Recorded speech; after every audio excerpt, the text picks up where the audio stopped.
اعوذ باللہ من الشیطان الرجیم۔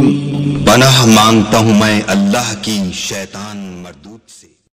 بسم اللہ الرحمن الرحیم۔ السلام علیکم ورحمۃ اللہ وبرکاتہ۔ رمضان شریف میں نفل پڑھنے کا مکمل طریقہ، نیت کس طرح کرنی ہے، پوری وضاحت کے ساتھ آپ بہن بھائیوں کے ساتھ شیئر کروں گا۔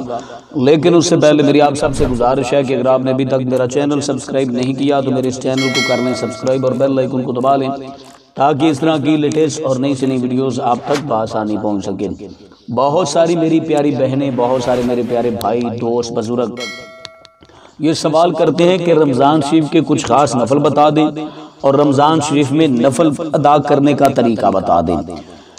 تو ان چیزوں کو مد نظر رکھتے ہوئے، ان سوالوں کے مد نظر رکھتے ہوئے آپ کے لیے یہ بہت ہی اہم موضوع لے کر آپ کی خدمت میں حاضر ہوا ہوں۔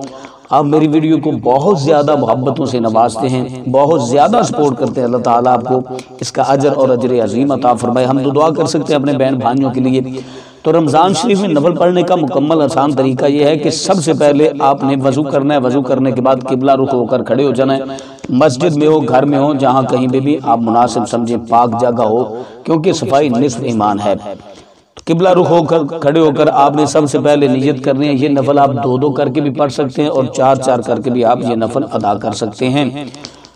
آپ نے نیت کرنی ہے 2 رکعت نماز نفل، عبادت اللہ تعالیٰ کی، بندگی خدا کی، منہ میرا طرف خانہ کعبہ شریف، اللہ اکبر کہہ کے آپ نے ہاتھ باندھ لینے ہیں۔ جو وقت ضائع ہو جاتا ہے، ہاتھ باندھنے کے بعد آپ نے سنا پڑھنی ہے باوضو ہو کر، اس کے بعد تعاوذ اور تسمیہ پڑھنی ہے، سورۃ فاتحہ شریف پڑھنی ہے، اور بیٹھ کر فاتحہ شریف کے بعد آپ کو سورۃ الکوثر کی تلاوت کرنی ہے۔ آپ نے وہ والی سورت پڑھ لینی ہے 21 مرتبہ، اور باقی نمازوں کی طرح آپ نے رکوع سجود 21 مرتبہ سورۃ الکوثر کی تلاوت کرنے کے بعد ایک رکعت آپ کی مکمل ہوگی۔ اب دوسری رکعت کے لیے جب آپ نے کھڑے ہونا ہے، حلال کی آپ نے سورۃ فاتحہ شریف پڑھنی ہے کے حوالے سے، ساتھ میں جو بھی سورت آپ کو آتی ہے دولت کے حوالے سے فریاد کرنی ہے، اور باقی نمازوں کی طرح آپ نے افطاری سے پہلے رکوع سجود جو ہے آپ کی مکمل کرنا ہے بارگاہ میں، اور جو تشہد نماز میں پڑھا جاتا ہے بدلے گی آنا قسمت جو درود پاک نماز میں پڑھا جاتا ہے، یعنی درود ابراہیمی وہی پڑھنا ہے، اور جو دعا نماز میں پڑھی جاتی ہے یعنی رب اجعلنی، وہی دعا آپ نے ان نوافل میں پڑھ لینی ہے۔